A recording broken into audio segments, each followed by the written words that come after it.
Assalamualaikum warahmatullahi wabarakatuh. Perkenalkan, nama saya Muhammad Fathur Razi, Fakultas Tarbiyah Institut Agama Islam Syarifuddin Wonorejo, Lumajang. Kelas 2E, Pendidikan Agama Islam Khusus. Pada kesempatan kali ini saya akan menjelaskan tentang apa perbedaan kurikulum 13 dan kurikulum Merdeka. Poin-poin pembahasan yang akan saya jelaskan, yang pertama yaitu apa pengertian kurikulum 13, yang kedua apa pengertian kurikulum Merdeka, yang ketiga apa perkembangan di antara dua kurikulum tersebut, antara kurikulum 13 dan kurikulum Merdeka. Yang keempat, perbedaan di antara dua kurikulum, yaitu kurikulum 13 dan kurikulum Merdeka. Yang pertama, saya akan menjelaskan tentang pengertian kurikulum 13. Apa itu pengertian kurikulum 13?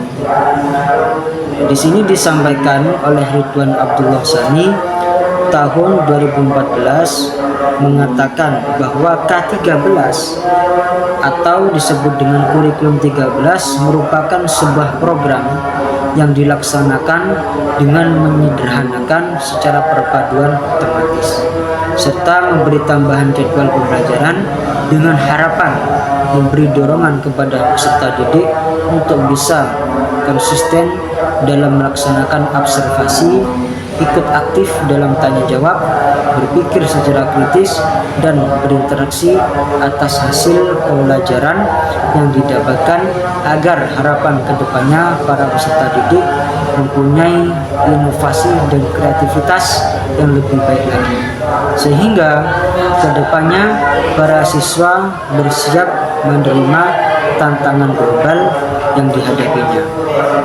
Itu pengertian tentang kurikulum 13. Kemudian yang kedua yaitu saya akan menjelaskan tentang kurikulum Merdeka. Apa kurikulum Merdeka itu? Kurikulum Merdeka itu ialah kurikulum dengan pembelajaran interkurikuler yang beragam, di mana konten akan lebih optimal agar peserta didik memiliki cukup waktu untuk mendalami konsep dan menguatkan kompetensi. Guru memiliki keluasan untuk memilih berbagai perangkat ajar sehingga pembelajaran dapat disesuaikan dengan kebutuhan belajar dan minat peserta didik. Proyek untuk menguatkan pencapaian profil pelajar dikembangkan berdasarkan tema tertentu yang ditetapkan oleh pemerintah. Proyek tersebut tidak diarahkan untuk mencapai target capaian pembelajaran tertentu, sehingga tidak terikat pada konten mata pelajaran. Itu pengertian kurikulum Merdeka.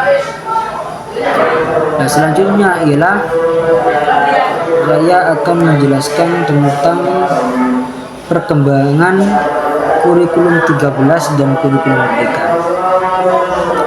Kurikulum 13 yang digagas oleh pemerintah sebagai bentuk perubahan terhadap evaluasi yang dilakukan dalam mengatur pembelajaran pada kurikulum tahun sebelumnya. Sebelum penggunaan kurikulum 13 atau K13, pemerintah pernah memakai kurikulum KTSP tahun 2006 serta KBK tahun 2004. K13 digagas dengan maksud tujuan untuk evaluasi pembelajaran bagi pendidikan Indonesia agar mewujudkan pendidikan yang berkualitas, bermutu, dengan memfokuskan terhadap kompetensi serta pembentukan karakter bagi siswa. Penggunaan kurikulum tersebut bukan tanpa alasan, karena kurikulum ini menjadikan siswa-siswa agar bisa meningkat dengan maksimal serta menghasilkan usaha pembelajaran yang baik dan bagus, seperti itu.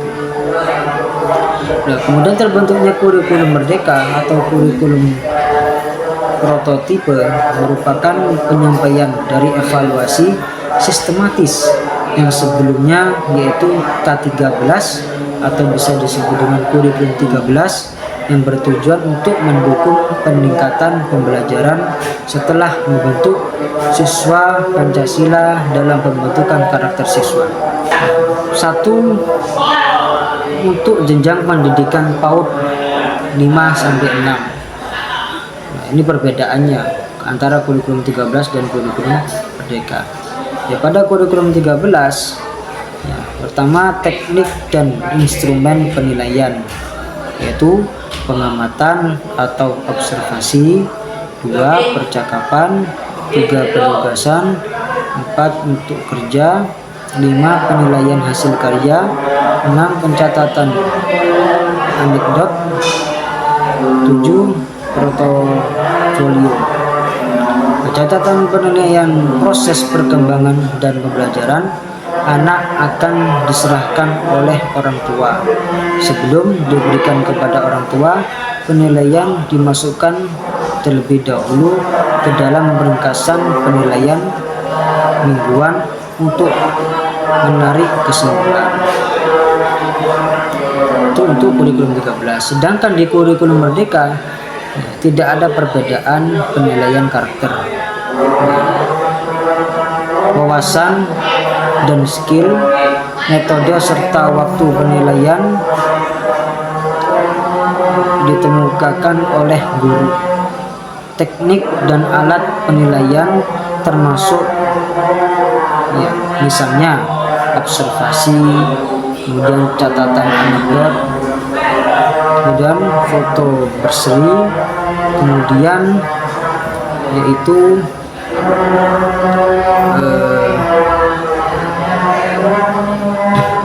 checklist dan portofolio. Teknik dan instrumen lain dapat dimodifikasi sekolah. Laporan tertulis kepada orang tua minimal 6 bulan sekali, yang menggambarkan perkembangan hasil belajar anak, dan laporan komunikasi lisan dengan orang tua dapat dilakukan sewaktu-waktu. Itu perkembangan, ya, itu perbedaan antara K13 dan yaitu kurikulum merdeka untuk jenjang pendidikan PAUD. Kemudian yang kedua yaitu untuk jenjang SD atau SDLB atau MI. Perbedaannya untuk kurikulum 13 dengan bantuan penilaian formatif dan sumatif oleh guru, kemajuan belajar dipantau, hasil belajar dipantau, dan kebutuhan untuk perbaiki terus menerus dari hasil belajar siswa diidentifikasi, ya, menegaskan dalam memberikan nilai secara valid terhadap proses belajar. Aktivitas menilai ini memiliki 3 macam bentuk, yaitu seperti sifat, wawasan ilmu, serta skill. Nah, kemudian untuk kurikulum merdeka pada waktu kurikulum merdeka, ya, tadi itu kan tentang kurikulum 13-nya. Nah, kurikulum merdeka penguatan asesmen, perkembangan dan penggunaan hasil asesmen dalam merencanakan pembelajaran sesuai dengan tingkat pencapaian siswa, memperkuat pelaksanaan penilaian autentik terutama sebagai bagian dari proyek penguatan profil peserta didik. Belum adanya pembahasan dari evaluasi sifat, wawasan ilmu, dan skill. Itu perbedaan antara kurikulum 13 dan kurikulum merdeka untuk jenjang SD atau NI. Kemudian yang ketiga yaitu untuk jenjang SMP atau MTS. Perbedaan untuk K13 dan kumernya. Untuk K13-nya yaitu dengan bantuan penilaian formatif dan sumatif oleh guru, kemajuan belajar dipantau, hasil belajar dipantau, dan kebutuhan untuk perbaikan terus-menerus dari hasil belajar siswa identifikasi, menegaskan dalam memberikan nilai secara valid terhadap proses belajar. Aktivitas menilai ini memiliki 3 macam bentuk, yaitu sifat, wawasan ilmu, serta skill.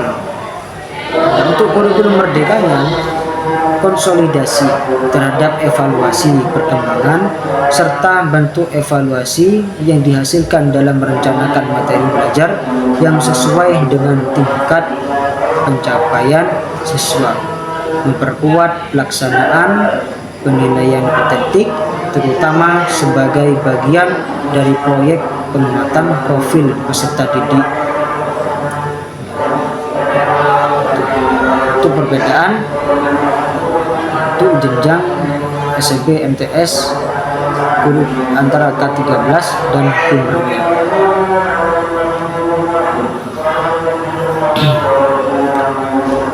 Nah, yang keempat ini untuk jenjang SMA atau MA. Pada K13 bantuan penilaian formatif dan sumatif oleh guru, kemajuan belajar dipantau, hasil belajar dipantau, dan kebutuhan untuk perbaikan terus-menerus dari hasil belajar siswa diidentifikasi, menegaskan dalam memberikan nilai secara valid terhadap proses belajar aktivitas. Menilai ini memiliki 3 macam bentuk, yaitu sifat, wawasan ilmu, serta skill.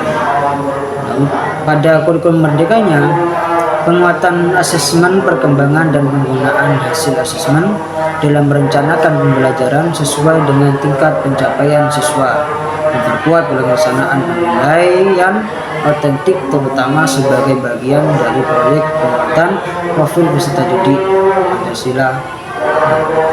Belum adanya pembatas dari evaluasi sifat, wawasan ilmu, serta skill. Dan yang kelima untuk jenjang SMK. Perbedaannya antara kurikulum K13 dan kurikulum merdeka. Pada kurikulum 13-nya, dengan bantuan penilaian formatif dan sumatif oleh guru, kemajuan belajar dipantau, hasil belajar dipantau, dan kebutuhan untuk perbaikan terus-menerus dari hasil belajar siswa diidentifikasi. Kurikulum kemudian pada saat kurikulum merdekanya, konsolidasi terhadap evaluasi perkembangan serta bentuk evaluasi yang dihasilkan dalam merencanakan materi belajar yang sesuai dengan tingkat pencapaian siswa. Nah, ini sama hasil antara tingkat SMK, SMA MA, SMP MTS, ini hampir sama tentang kurikulumnya.